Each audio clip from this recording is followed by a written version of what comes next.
오늘 본문의 말씀 함께 합독하겠습니다. 두 곳의 말씀을 올렸는데 먼저 고린도서 5장 18절로 19절 두 절 말씀과 아울러 시편 121편 말씀을 함께 봉독합니다. 먼저 고린도서 5장 18절로 19절입니다. 모든 것이 하나님께로서 났으며 그가 그리스도로 말미암아 우리를 자기와 화목하게 하시고 또 우리에게 화목하게 하는 직분을 주셨으니 하나님께서 그리스도 안에 계시사 세상을 자기와 화목하게 하시며 그들의 죄를 그들에게 돌리지 아니하시고 화목하게 하는 말씀을 우리에게 부탁하셨느니라. 아멘. 시편 121편 말씀입니다. 내가 산을 향하여 눈을 들리라. 나의 도움이 어디서 올까? 나의 도움은 천지를 지으신 여호와께로소다. 여호와께서 너를 실족하지 아니하게 하시며 너를 지키시는 이가 졸지 아니하시리로다. 이스라엘을 지키시는 이는 졸지도 아니하시고 주무시지도 아니하시리로다. 여호와는 너를 지키시는 이시라. 여호와께서 내 오른쪽에서 내 그늘이 되시나니 낮에 해가 너를 상하게 하지 아니하며 밤에 달도 너를 해치지 아니하리로다. 여호와께서 너를 지켜 모든 환난을 면하게 하시며 또 내 영혼을 지키시리로다. 여호와께서 너의 출입을 지금부터 영혼까지 지키시리로다. 아멘.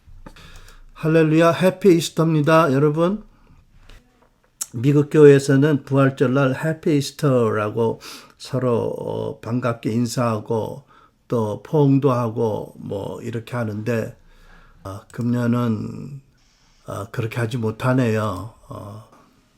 2020년 부활절을 맞는 여러분들의 마음은 지금 어떠신가요? 마땅히 부활절을 기뻐해야 할 줄 알면서도 온 세계가 코로나 바이러스 팬데믹으로 이거는 예방 백신도 없고 치료제도 없는 질병에 많은 이들이 걸려서 고통을 받고 이미 많은 분들이 돌아가시고 그러니까 많은 가족을 잃었고 심지어 병으로 입원하고 죽어가는 친척 가족들을 찾아가 보지도 못하는 그런 상황에 있습니다.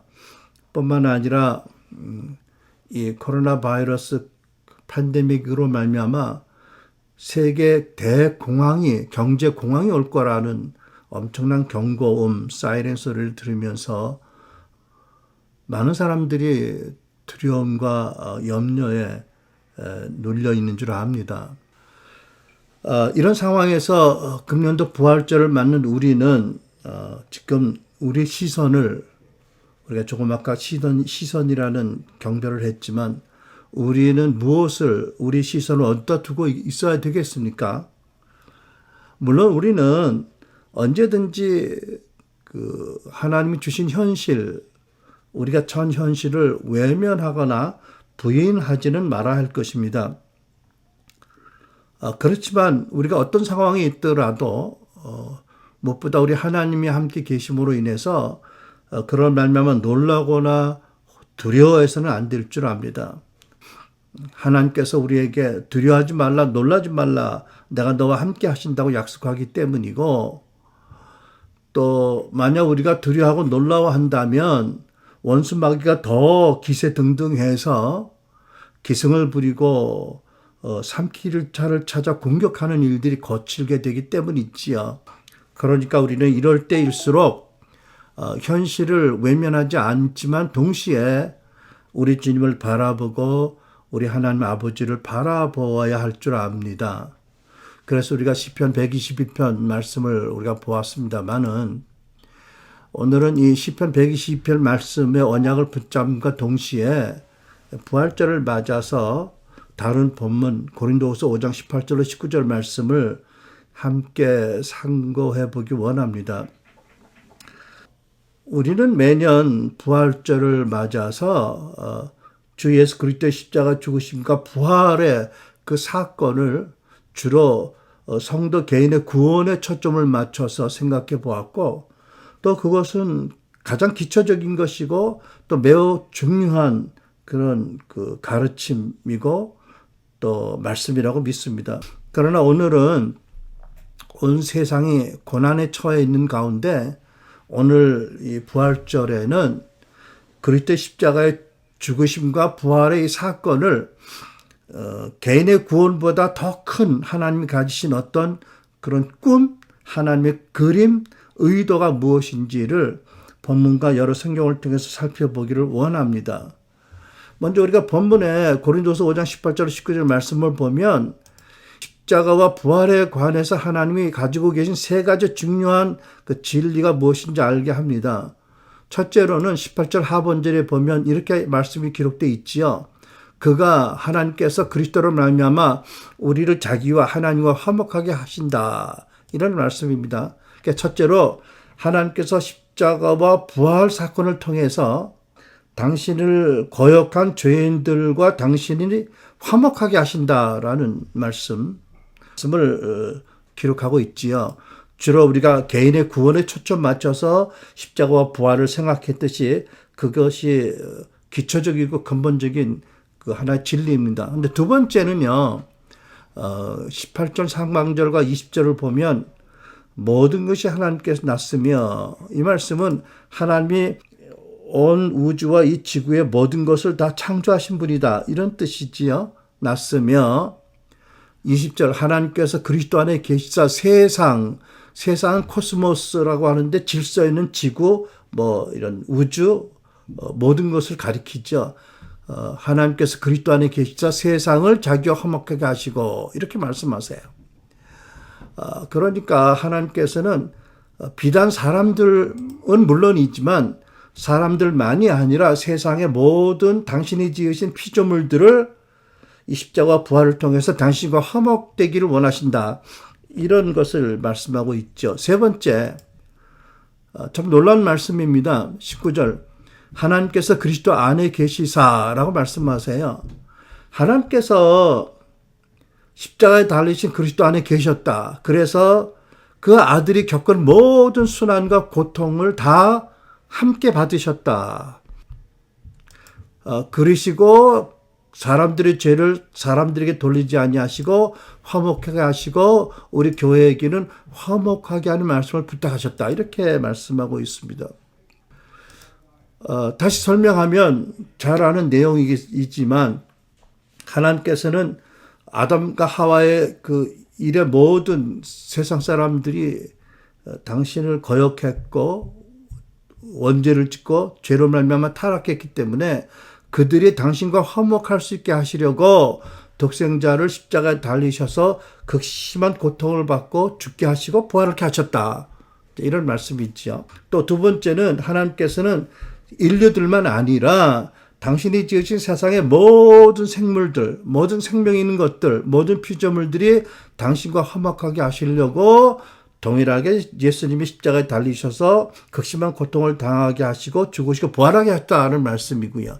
그리고 놀랍게도 하나님께서는 그리스도로 십자가에 달리셔서 그를 외면하시고 모든 진노를 그에게 부으신 것이 아니라 놀랍게도 아버지께서 그 아들 안에 계셔서 그 아들과 동일한 순환과 고통과 모든 것을 다 하나도 남김없이 다 받으셨다. 이런 진리를 우리에게 계시하시죠. 네, 여러분, 왜 하나님 아버지께서 십자가에 달리신 독생자 안에 계셔서 그 모든 처참한 고통과 형벌을 함께 받으셨을까? 하나님이 자해하셨나? 스스로 당신을 괴롭게 하셨나? 뭐 때문에? 왜? 이제 이렇게 좀 생각해 보면 우리가 이것을 깨닫게 됩니다. 하나님께서 당신의 독생자 예수 그리스도를 십자가에 달려서 죽게 하신 것은 인류의 모든 죄의 형벌과 저주를 대신 그 아들이 받게 하심으로 하나님 아버지의 거룩한 공의를 만족하게 하신 것이다가 아니라는 이해를 갖게 됩니다. 우리가 이렇게 오래 믿어왔습니다만 하나님이 자해하신 것이 아니라면 하나님이 그 아들에게 모든 진노를 쏟고 당신이 그 자리에 안 계셨다면 모르지만 그 아들 안에 계셨다고 한다면 모든 인류의 그 모든 죄로 인해서 하나님이 무섭게 진노하셔서 그 모든 공의의 진노를 아들에게 쏟아 부으셨다라는 설명이 충분하지 않다는 것이지요. 여러분, 예수님의 십자가 순환이 하나님의 거룩한 공의와 진노를 해소하기 위한 방편일까요? 아니면 당신 안에 사랑이라는 본성과 공의라는 그 본성이 충돌해서 십자가로 말미암아 당신이 충돌하는 두 가지 속성을 화해하시기, 이게 말이 안 되잖아요. 우리는 두 마음을 품지만 하나님이 두 마음을 가지고 충돌해서 십자가의 아들의 형벌을 부음으로 스스로를 화해하신다? 내부적으로? 이건 말이 안 되지요. 완전하신 하나님의 성품이 서로 충돌해서 그 아들이 십자가 매달려 고난을 받았어야 됐다? 이런 거죠. 물론 여러분, 거룩한 하나님의 아들 예수 그리스도께서 십자가에 달리셔서 우리와 모든 인류가 받을 죄의 형벌을 다 받으셨어요. 저주를. 이거는 영원한 진리입니다. 영원히 불변한 진리입니다. 그런데 제가 지금 강조하는 것은 그리스도 예수의 십자가 고난이 여러분과 나의 죄, 인류의 모든 죄를 위한 하나님의 거룩한 분노를 해결하기 위해서 십자가에 달으셨다라는 건 아니라는 거죠. 여러분, 왜 그렇게 믿느냐는 설명을 좀 합니다. 왜냐하면 고린도서 4장 4절 그리스도는 하나님의 형상이라고 말씀하셨잖아요. 예수님은 완전하게 나타난 하나님이시잖아요. 요한복음 14장 9절 누구든지 나를 본 사람은 아버지를 보았다고 하셔서 예수님을 본 사람은 바로 그 하나님이 누군지를 알게 된다는 말씀이 있잖아요. 그런데 여러분, 예수님의 거룩한 하나님이 육신으로 이 땅에 오셨을 때 그분은 세상의 죄인들, 온갖 죄인들, 세리들, 창기들과 어울리는데 조금도 불편하지 않으셨어요. 그들을 보고 진노하셔서 내가 오기 전에 다 회개하고 와라. 이렇게 하시지 않으셨잖아요. 그들이 찾아올 때 스스럼 없이 그들을 환영해 주시고 그들을 받으시고 사랑하시고 영접하셨잖아요. 그들과 어울리는데 조금도 불편하지 않으셨어요. 그죠? 예수님께서 당신 앞에 나오는 병자들에게 네가 내게 치료를 구하려면 먼저 회개해라. 적어도 생각나는 거 다 회개하고 와라. 이렇게 말씀하지 않으셨어요. 아무 조건 없이 어제 사랑과 은혜로 그들을 받아주시고 고쳐주셨어요. 그들의 기도를 응답해 주셨습니다. 그렇죠?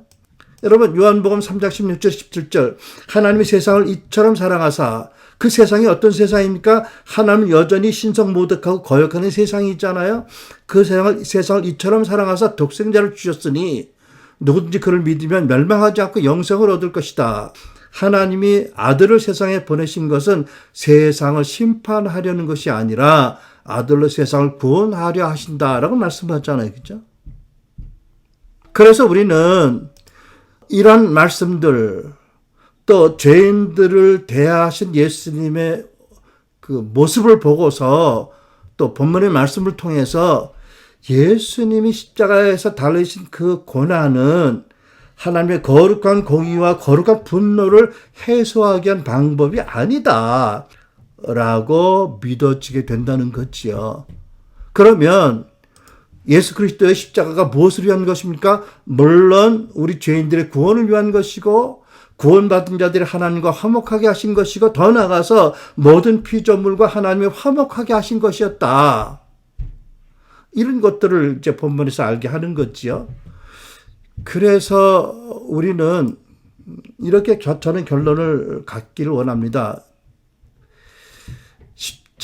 예수님의 십자가는 그 십자가를 말미암아 확증된 이해에 불과한 놀라운 하나님의 어마어마하고 영원한 사랑을 계시하셔서 그 십자가를 보고 하나님의 사랑을 또 하나님의 그 용서를 깨닫는 자들이 감동이 되어서 마지못해서가 아니라 애통하면서 스스로 자원한 마음으로 하나님께 달려와서 회개하고 하나님을 사랑하고 하나님을 섬기도록 사랑의 완전한 계시로 십자가를 작정하셨다. 십자가를 실행하셨다라고 믿는 것입니다. 이런 면에서 보면 나는 본문과 아울러 성경 여러 곳에서 이와 같은 십자가의 놀라운 비밀, 영원한 목적, 그 십자가 부활 등 하나님의 놀라운 계시들이 있다는 것을 발견하게 됩니다. 다시 얘기하면 먼저 그리스도 십자가는 하나님 아버지의 완전하고 영원한 더할 수 없는 사랑의 계시다. 그러니까 로마서 5장 6절로 8절 모든 사람이 아직도 연약했을 때, 아직도 죄인이었을 때 하나님은 그 아들을 십자가에 못 박으심으로 우리 인간에 대한 당신의 사랑을 확증하셨다라고 말씀하잖아요. 그죠? 우리가 아직 약할 때 그리스도께서 때를 맞추어서 경건하지 못한 사람들을 위해서 이미 죽으셨습니다. 우리가 아직 죄인으로 있을 때 그리스도께서는 우리를 위하여 죽으심으로 하나님께서 우리의 주시는 사랑을 나타내셨습니다. 표준 세 번역이에요. 그러니까 누가 회개하기 전에 이미 하나님께서는 그 죄인들인 우리에 대한 사랑이 완전한 것을 무엇을 통해서 십자가를 통해서 확증하셨다. 이런 진리를 성경은 말씀하고 있습니다. 여러분 그러니까 우리가 지금까지 알아온 것처럼 뭐 그렇게 안 알아온 사람도 있겠습니다만 대개 나도 그렇게 알았는데 십자가에 당신의 거룩한 진노를 다 부으셨다. 그래 당신의 공의를 만족해 하셨다. 이 설명이 충분한 게 아니다. 이 설명은 하나님의 속성과 충돌되는 것이다. 또 내가 왜 이것을 강조하냐면 생각해보면 이것 때문에 이런 하나님에 대한 관점, 십자가에 대한 이해 때문에 왜곡된 이해 때문에 교회사를 돌이켜보면 하나님을 위하는 열심으로 그 시대 그들이 가졌던 거룩으로 말하면 맹렬한 진노를 분노를 자기와 동일하게 신앙 고백하지 않은 사람들 쏟아부은 일들이 있었잖아요. 그죠? 소위 마녀 사냥을 했다든지요. 더군다나 그 하나님의 거룩한 이름을 위한 폭력이 얼마나 역사적으로 자행돼 왔어요? 십자군 전쟁. 그 말도 안 되는 전쟁으로 얼마나 많은 사람들이 죽었고 지금도 얼마나 무슬림들이 극렬하게 복음을 저항하고 있어요. 그리고 유럽에서 계속 신구교간에 이루어진 종교전쟁, 그리스도 이름을 위해서 그렇게 무참히 서로를 죽이는 이 폭력성이 어디서 시작된다고 보세요? 십자가에 달린 아들에게 하나님이 그 무서운 진노를 부으셨다라는 이해 때문에 거기에서 출발한 게 아니에요. 여러분,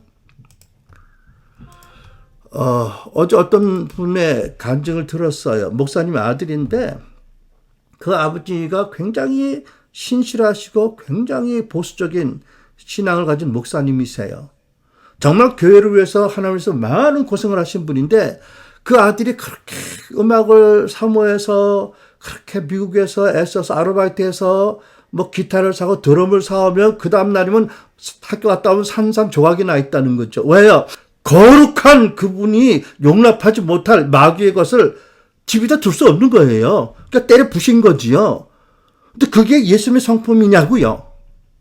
그리고 자기 아들에게 너는 마귀 자식이라고 욕을 했다는 거죠. 그러니까 이 아들이 화가 나니까 마귀의 자식, 내가 마귀의 자식이면 아버지가 마귀입니까? 이러고 대들었다고 하는 얘기를 들었는데 이게요, 하나님의 거룩한 이름을 위한 열심에서 나온 거잖아요.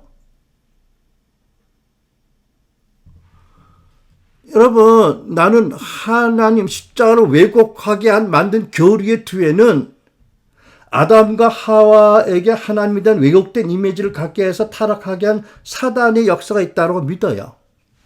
하나님께서는 아담과 하와에게 모든 걸 다 주셨잖아요. 단 하나, 사랑과 충성과 헌신의 표지로 선악과 하나만을 금했을 뿐인데 마귀는 뭐라고 그래요?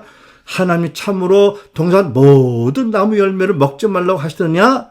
라는 말로 하나님에 대해서 왜곡된 이미지를 갖게 하고 결국은 그런 말미암아 원죄를 짓게 하고 타락하게 하나님은 떠나게 했잖아. 그죠? 여러분, 십자가로 완전하게 계시된 사랑을 못 보게 하고 하나님에게 무서운 공의의 진노를 쏟아부었다고 해서 하나님에 대해서 폭력적인, 무서운 하나님, 폭력적인 하나님의 이미지를 갖게 한 것은 사단의 괴계였겠지요. 네.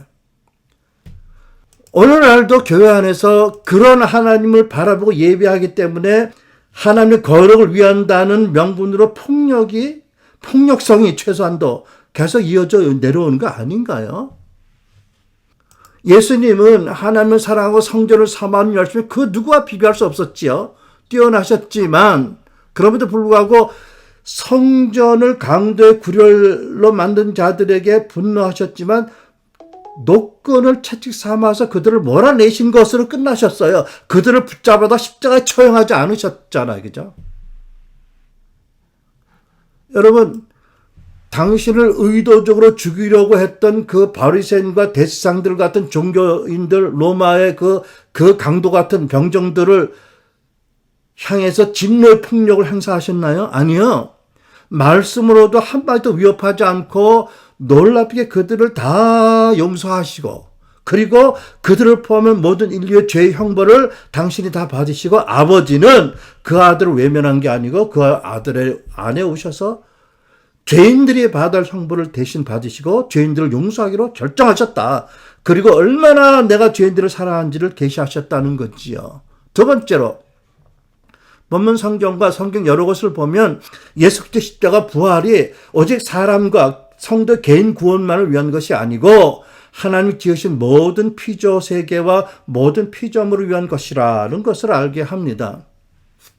골로새 1장 19절 20절, 하나님께서는 그리스도 안에 모든 충만함을 머물게 하시기를 기뻐하시고 그리스도의 십자가의 피로 평화를 이루셔서 그리스도로 말미암아 만물 곧 땅에 있는 것들이나 하늘에 있는 것들이 다 기쁘게 자기와 화해시키셨습니다. 여러분, 하나님께서는요, 예수님의 십자가와 부활로 말미암아 우리 개인의 구원과 교회를 위해서만이 아니고 우리가 상상하지 못한 더 큰 그림이 있었던 거죠. 당신이 지으셨고 인간의 타락으로 말미암아 사단의 통치로 말미암아 부패되고 신음하고 있는 만물을 회복시키셔서 그들을 창조의 상태로 회복시키시고 자기와 화목하게 하기를 원하셨다. 무엇을 통해서? 예수의 십자가와 부활을 통해서. 여러분, 하나님께서 창세기 8장을 보면 노아의 사건 후에 이렇게 약속을 하고 선언하셨습니다. 내가 다시는 사람이 악하다고 하여서 땅을 저주하지 않겠다. 사람은 어려서부터 그 마음의 생각이 악하기 마련이다. 여러분, 하나님이 그러시네요. 너희들은 태어나면서부터 마음의 생각이 다 악하다. 그러니 악한 너희들이 악하다고 내가 저번에 한 것처럼 모든 생물을 없애는 일을 절대 안 하겠다. 그러니까 하나님께서 세상의 모든 동식물들을 멸하지 않겠다. 무슨 뜻이지요? 그들을 회복해서 에덴 동산과 같은 본래의 모습으로 내가 영광스러운 모습으로 회복하겠다. 이런 말씀이 있잖아요. 로마서 8장 18절 19절, 생각컨대 현재 고난은 장차 우리에게 나타날 영광과 비교할 수 없도다. 피조물이 고대하는 바는 하나님의 아들들이 나타나는 것이니. 여러분, 피조물이 뭐예요? 하나님 지으신 세상 모든 만물이잖아요. 세상 모든 만물이 진정한 하나님의 아들들이 나타나는 걸 기다리는 거예요. 그때까지는 고난을 당하겠지만 피조물과 세상 사람들이, 우리들이. 그러나 장차 나타날 영광은 그것과 비교할 수 없이 어마어마한 것이다. 이런 말씀이잖아요. 로마서 8장 22절로 23절, 우리는 모든 피조물이 이제까지 함께 신음하며 해산의 고통을 함께 겪고 있다는 것을 압니다. 여러분, 세상 모든 피조물이 타락한 인간과 함께 사단의 통치로 말미암아, 추악한 통치로 말미암아 이제까지 함께 신음하고 함께 고통을 겪고 있다. 본래 영광을 잃어버리고 세상 모든 피조물도 병들고 부패되고 왜곡되어 있다. 이런 말씀이 있잖아요. 여러분, 왜 세상 모든 피조물들이 이렇게 신음하고 고통을 겪게 되어 있고 그 본래의 모습을 회복할 날을 기대하고 있나요? 왜 하나님의 아들들이 나타날 그날을 기대하는 건가요? 첫째는 인간의 타락으로 인한 저주가 자연계에 미쳤기 때문이잖아요. 창세기 3장 17절, 아담에게 이르시되 네가 네 아내의 말을 듣고 내가 너에게 먹지 말라 한 나무 열매를 먹었은즉 땅은 너로 말미암아 저주를 받고 이렇게 말씀하죠. 땅이 가시덤불과 공격을 낼 것이다. 네. 인간은 원죄로 말미암아 모든 자연계와 모든 생물도 함께 저주받고 고통받고 병들어가고 있다는 말씀, 병들게 된다는 말씀이지요. 그리고 두 번째, 아까도 이미 말씀드렸지만 아담의 원죄로 말미암아 하나님이 아담에게 주신 통치 권세가 사단에게 넘어가고 사단이 그때부터 왕으로 이 모든 세상을 다스리고 있잖아요. 그것은 죽이고 빼앗고 멸망시키는 존재잖아요. 사단은 사람만 죽이고 빼앗고 멸망시키는 것만이 아니라 모든 생물, 모든 자연, 하나님 만든 모든 것들을 파괴하고 죽이고 멸망시키기 원하는 존재잖아요. 그래서 모든 피조물이 함께 신음하며 해산의 고통을 함께 겪고 있다라고 성경은 말씀하고 있는 거지요. 그러니까 여러분, 오늘날 우리가 살고 있는 자연이 참 아름답고 하나님이 만드신 것이 정말 기이하게 아름답지만 안타깝게도 그것은 본래 영광의 모습은 아닌 거예요. 본래의 모습은 그보다 훨씬 더 완전하고 더 아름답고 영광스러운 것이었지요. 그 모든 것이 인류의 타락과 사단의 통치로 말미암아 고통받고 부패해지고 있고 질서가 무너져가고 있고 많이 상한 상태에 있다는 거지요. 여러분, 역사상 헤아릴 수 없는 많은 전쟁들이 있었고요. 전쟁이 있을 때마다 아무 죄 없는 어린아이들, 약한 부녀자들, 노인들, 젊은이들 얼마나 많은 사람들이 무참하게 대량 살육을 당했어요. 또 얼마나 많은 사건, 사고들이 또는 수많은 사람들이 죽는 자연재해가 일어나고 있었습니까? 여러분, 이것이 다 하나님의 의도인가요? No. 인간의 타락과 사단이 가진 통치 권세를 그가 사악하게 행사했기 때문에 일어난 자연의 질서 왜곡이고 모든 사건들이 아니었겠습니까? 그래서 사람들도 고통하고 피조물도 고통하고 지구가 전체적으로 병들고 하나님 주신 아름다운 질서가 무너진 상태에 있다는 거지요. 여러분, 오늘날 온 지구촌이 모든 나라 백성들이 두려워하고 고통하고 있는, 고통받게 하는 바이러스, 코로나 바이러스 19, 그것이 무엇으로부터 비롯되었을까요? 하나님이 허락하신 걸까요? 아니요. 저는 사람들과 자연계를 죽이고 빼앗고 멸망시키는 사단으로부터 비롯된 것이라고 믿습니다. 여러분, 뿐만 아니라 이 자연계 또는 이런 그 세균, 사람들 죽이는 병균들 뿐만 아니라 사람들도 하나님이 주신 형상을 아직도 부분적으로 유지하고 있지만 그 마음이 대단히 부패되었고 병들어 있지 않습니까? 에레미야 17장 9절, 마음은 모든 것보다 거짓되고 몹시 병들어 있다. 누가 그것을 이해할 수 있겠는가? 그러니까요. 누가 이렇게 부패하고 병든 마음을 고칠 수 있습니까? 오직 한 분 예수님 외에는 할 분이 없는 거잖아요. 그러면 하나님 놀라운 사랑과 은혜를 입어서 구원받은 우리들은 어떻습니까? 솔직히 저는 내가 의도적으로 깨어있지 않으면 쉽게 순간순간 부정적인 생각이 들어오고 추악한 생각이 들어오고 불안한 감정이 들어옵니다.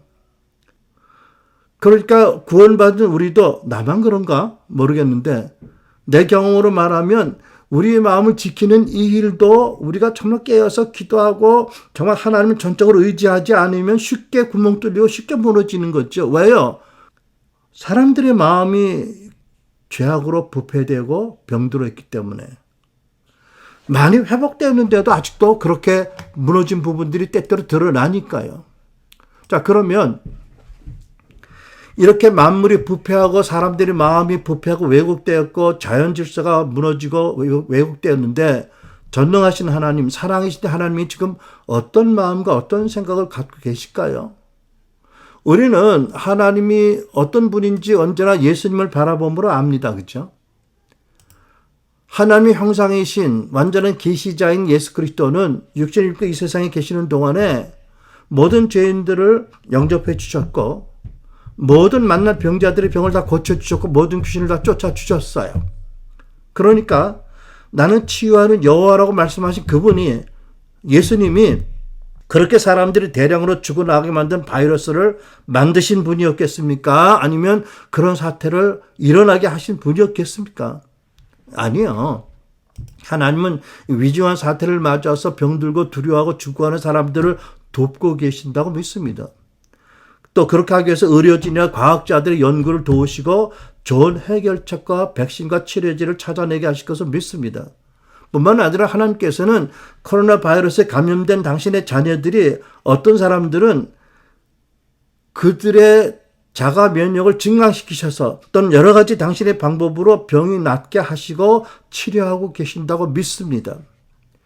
제가요, 한국의 코로나 바이러스 초기에 한 가지 걱정했던 뉴스 보도가, 물론 다 걱정되지만 특별히 교인으로서 걱정됐던 보도가 있었는데, 그게 뭐냐면 그 명성교회의 부목사님 한두 분하고 성도 여러분이 감염이 됐다, 확진자가 됐다는 보도를 들었거든요.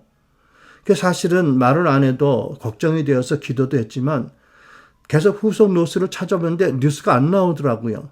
그래서 제가 어떻게 알고 이해했는지 아세요? 그래도 기도하는 하나님의 교회이기 때문에 그 교회의 주의 종들과 성도들을 하나님이 기도 응답으로 고쳐주셨구나. 그렇게 신천지같이 이렇게 대량 감염이 일어나지 않게 은혜를 주시고 막아주셨구나라고 저는 믿습니다. 이게 저의 자의적인 해석인지 몰라도 저는 그렇게 믿습니다. 저 아들도 그러더라고요. 지난주에. 사실은 자기가 지난 3주 동안 많이 아팠대요. 자기는 코로나에 걸린 줄 알았대요. 그런데 지금은 괜찮대요. 그래서 참 하고 다행이다라는 생각이 들면서도 어쩌면 그 아이 이해가 맞는지 모르겠다. 코로나 바이러스가 들어왔고 약간 증세가 있었지만 하나님이 부족하지만 우리들과 그의 기도를 들으시고 낫게 하셨다. 여러분, 하나님 우리를 도우시지요. 역경 중에는 우리를 고난당한 우리를 도우세요. 아울러서 하나님의 마음에 뭐가 있을까요? 이런 어려움을 통해서 고난을 통해서 본래적인 정체성과 사명에서 벗어난 교회들이 회개해서 십자가로 나타난 그 놀라운 사랑에 감동되어서 각성해서 돌이켜서 본래의 사명과 정체성을 회복하기 원하신다라고 믿습니다. 그러니까 여러분, 우리는 무엇보다 어려울 때 하나님을 바라보고 그리스도의 십자가를 바라보고 하나님의 마음을 이해하고 받아들이고 회개해야 될 줄 믿습니다. 가장 그 첫 출발은 십자가로 나타난 하나님의 그 완전하고 영원한 사랑을 왜곡된 것을 회개해야 될 줄 믿습니다. 모든 인류에 대한 하나님의 그 무서운 진노를 하나님께서 다 부으셨다. 글쎄요. 그것은 성경의 핵심적인 진리와 잘 어울리지 않는 종교적인 해석이 아닐까라고 저는 생각합니다. 이것부터 우리가 회개해야 된다. 그리고 그 사랑의 줄에 묶여서 우리가 주님과 함께 달려가야 된다라고 믿습니다. 그리고 우리가 의식했든 못했든 간에 하나님의 놀라운 경륜 안에서 말세의 교회에 우리는 이미 하나님께서 주신 아담에게 주신 통치 사명을 회복하여서 교회에게 주시고 교회가 그 통치 사명을 통치 권세를 사용하는 과정 중에 주셨다는 사실을 깨달아야 한다고 믿습니다. 물론 아울러서 우리는 시대적으로 어떤 특정한 시대에 사느냐 하는 것을 알아야 될 것입니다. 그것은 영어로 already but not yet. 그것은 이미 그러나 아직 이런 중간기에 있다는 거죠. 무슨 뜻이지요? 여러분 다 아시잖아요. 예수님이 이 땅에 오셔서 복음을 전할 때부터 하나님 나라가 도래하기 시작을 했습니다. 그리고 예수님의 제자들이 복음을 전하고 교회가 선교를 함으로 하나님 나라가 계속 이 땅에 크게 임하고 있습니다. 그 나라는 예수님의 제 이름으로 완성될 겁니다. 그때까지는 아직 우리는 복음을 전하며 영적 전쟁을 하고 사단의 권세를 무너뜨리고 있고 사단과 거대한 영적 전쟁의 싸움터에 우리가 있다.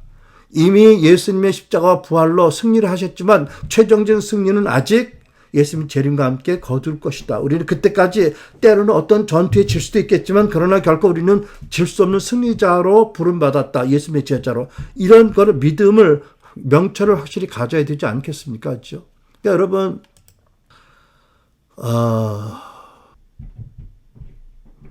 하나님이 그 아들을 아끼지 아니하시고 주신 그 계시의 핵심을 우리가 바로 이해하고 받아들이는 것이 회개의 시작이다. 모든 것 시작이다라고 믿습니다. 그러면 떠오르는 질문이, 그러면 하나님이 온 세상 피조물들을 어떻게 회복하시고 어떻게 자기와 화목하게 하실까? 이거는 정말 크고 어려운 주제입니다. 하지만 저에게 주신 이해만큼만 나눠보려고 합니다. 저도 그렇지만 제가 알기에 많은 유명한 주의 종들도 아직 이 부분에 대한 하나님의 구체적인 전략과 방도들을 받고 있지는 못한 것 같아요. 근데 앞으로는 곧 그렇게 될 거라고 믿습니다. 어쨌든 여러분, 십자가로 나타난 하나님의 완전한 사랑으로 교회가 충만해야 됩니다.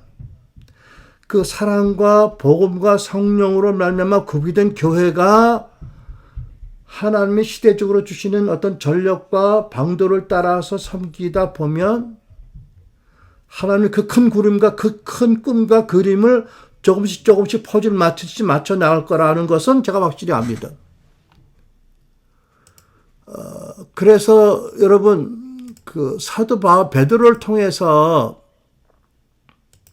2000년 전에 예루살렘 성전 민문 앞에서 구걸하던 그 장애인을 일으킨 베드로가 성령으로 말미암아 이렇게 선포를 했지요. 사도행전 3장의 말씀입니다. 12절부터 좀 읽습니다. 베드로가 그 사람들을 보고, 어떤 사람들입니까? 자기가 그 병인, 안진병을 일으킨 것을 보고 놀란 사람들을 보고 그들에게 말하였다. 이스라엘 동포 여러분, 어찌하여 이 일을 이상하게 여깁니까? 또 어찌하여 여러분은 우리가 우리의 능력이나 경건으로 이 사람을 걷게나 한 것처럼 우리를 바라봅니까? 아브라함의 하나님과 이삭의 하나님과 야곱의 하나님, 곧 우리 조상의 하나님께서 자기의 종 예수를 영화롭게 하셨습니다. 여러분은 일찍이 그를 넘겨주었고 빌라도가 그를 놓아주기로 작정했을 때에도 여러분은 빌라도 앞에서 그것을 거부하였습니다. 여러분은 거룩하고 의로운 그를 거절하고 살인자를 놓아달라고 청하였습니다. 그래서 여러분은 생명의 근원이 되시는 주님을 죽였습니다. 그러나 하나님께서는 그를 죽은 사람 가운데 살리셨습니다. 우리는 이 일을 증언하는 증인들입니다. 19절입니다. 그러므로 여러분은 회개하고 돌아와서 죄의 씻음을 받으십시오. 그러면 주께로부터 편히 쉴 때가 올 것이며 안식이 임할 것이며 주께서 여러분을 위해서 미리 정하신 그리스도이신 예수를 보내실 것입니다. 재림하게 하실 것입니다. 이 예수는 영원 전부터 하나님께서 자기의 거룩한 예언자들의 입을 통하여 말씀하신 대로 만물을 회복하실 때까지 마땅히 하늘에 계실 것입니다. 이 예수는 21절 영원 전부터 하나님께서 자기의 거룩한 예언자들의 입을 통하여 말씀하신 대로 만물을 회복하실 때까지는 마땅히 하늘에 계실 것입니다. 여러분, 무슨 뜻입니까? 하나님이 부활하신 그리스도를 승천하게 하시는데 때가 되면 하나님이 예수님이 재림의 사건을 이루실 텐데 언제 그렇게 하시냐 하면 만물이 회복된 다음에야 하시겠다는 말씀이지요. 그러니까 모든 피조물을 회복해서 당신과 회복하게 하시는 일을 하신 다음에 예수님 재림이 있을 것이다. 이런 말씀이잖아요. 달리 어떻게 해석을 하겠어요? 여러분,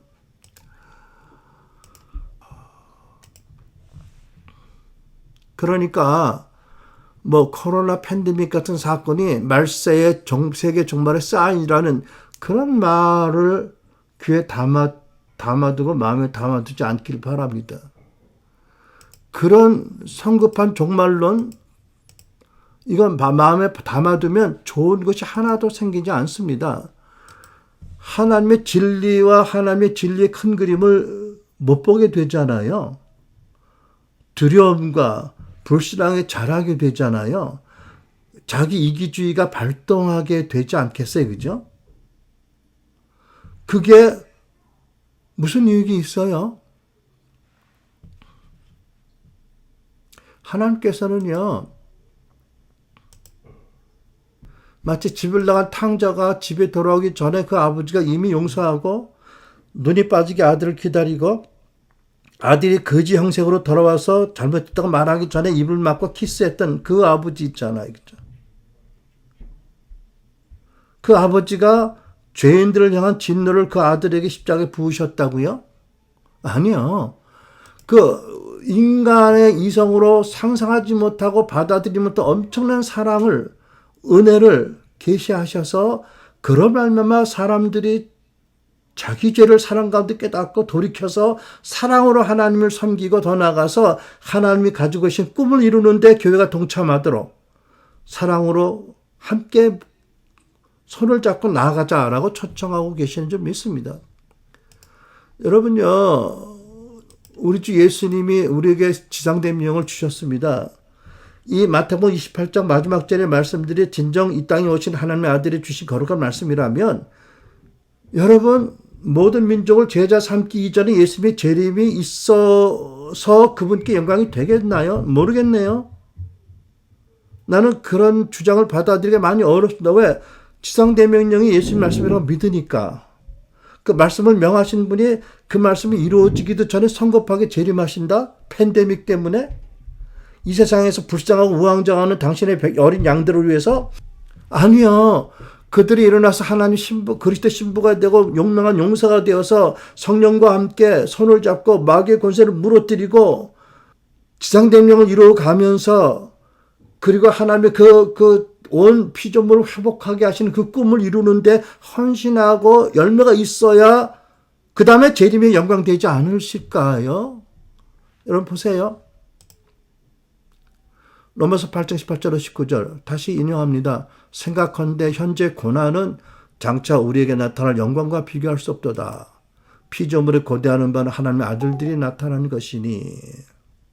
여러분, 저는 2020년 이 어려운 부활절 주일을 지나면서 하나님께서 예수님의 십자가 부활을 통해서 그 그리신 그 큰 그림, 그 어마어마하고 거룩하고 놀라운 그림, 그 꿈, 그 하나님의 의도와 목적을 우리가 바로 마음에 새기고, 그 하나님의 꿈과 그림을 위해서 초청받은 우리들이 어디 위치했는지를 찾아서 회개하고 그 위치에서 주님을 따라 시작하는, 출발하는 그날 되기를 바랍니다. 그분의 그 놀랍고 우주적인 영원한 그 큰 그림과 그 큰 꿈에 부름받은 우리가 우리에게 주어진 매일을 겨우 우리의 구원을 감사하는 정도가 아니고, 물론 넘치게 감사해야 되지만 하나님의 꿈을 우리 마음에 담고 성령의 손을 잡고 날마다 승리하는 부활의 삶을 살아가면서 정말 하나님께 영광을 돌리는 그런 시작이 되기를 간절히 바랍니다. 또 그러기 위해서 다시 한번 강조하는 것은, 우리는 무엇을 예배하든지 그 예배의 대상을 담지요. 십자가에 독생자를 매달고 여러분 나의 죄 때문에 인류의 때는 맹렬한 거룩한 진노를 부으신 하나님을 예배한다면 우리는 하나님의 거룩을 빙자한 폭력을 용납할 수밖에 없는 거지요. 아니, 닮아가겠지요. 아니, 인간들이 받아야 될 그 죄의 저주와 형벌, 고통을 자진해서 그 아들 안에서 받으신 하나님. 그러므로 그 모든 고통 중에 이미 우리를 용서하기를 결정하시고 사랑하는 것을 나타나신 하나님의 그 사랑의 감동이 돼서 사랑의 줄을 붙잡고 가는 그 하나님 예배에서 그 하나님을 닮아가는 교회, 여러분과 제가 되어서 거기서부터 시작하는 우리가 되는 이 부활절 되기를 축복합니다. 기도하시겠습니다.